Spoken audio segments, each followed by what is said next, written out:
FiveM, how to fix FiveM errors and crashes. This is a step-by-step guide so you will be able to follow easily.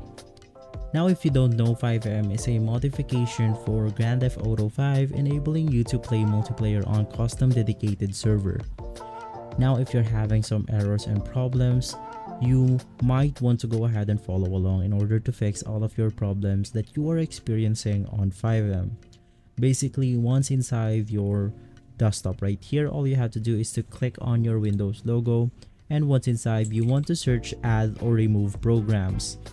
Now from here, you simply want to go ahead and search for FiveM, and you want to go ahead and uninstall this application right here. Now right after uninstalling FiveM, you want to navigate through the official website, which is fivem.net, and from here you can just go ahead and install a fresh copy of FiveM into your device, getting rid of some minor glitches and bugs that have been installed with the previous application that you have. And from there, this can go ahead and fix all of your problems.